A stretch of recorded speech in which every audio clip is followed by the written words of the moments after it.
Well, Vancouver radio history was made 40 years ago this weekend. News 1130's John Ackermann checking back at the launch of CJAZ, Canada's first all-jazz radio station.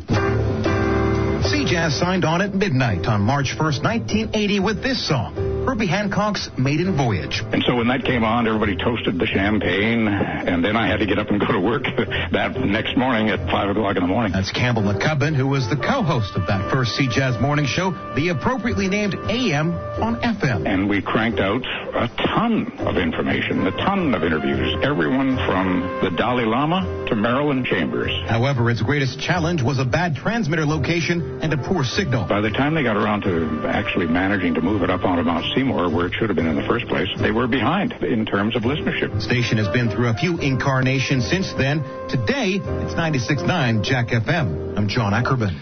Well, if you don't know CJAZ, you don't know Jack.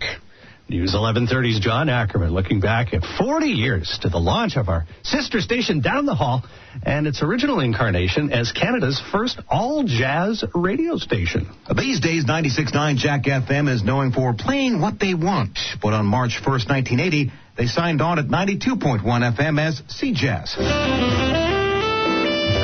Campbell McCubbin co-hosted the morning show that first year.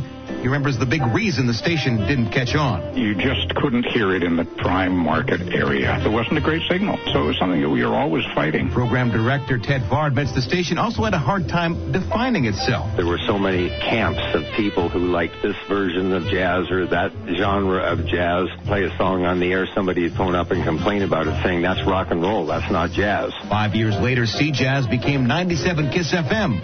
But that's a story for another time. I'm John Ackermann. Well, before there was Jack, there was Jazz. CJAZ, that is. News 1130's John Ackermann says March 1st, marking 40 years since Vancouver launched Canada's first all-jazz radio station.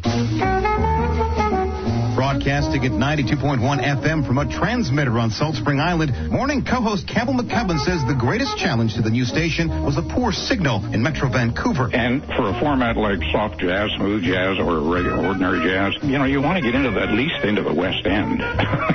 1 year in, Ted Farr took over as program director. His job was to try and turn the CJAZ ship around. Nobody could agree on what constituted jazz. The format was so fractured, so even among the staff, we had people who were in different camps. Still, Farr remembers it fondly, as does McCubbin. It was a great experience and a great learning experience. I have very happy memories, and I'm sure everybody else does. I'm John Ackermann.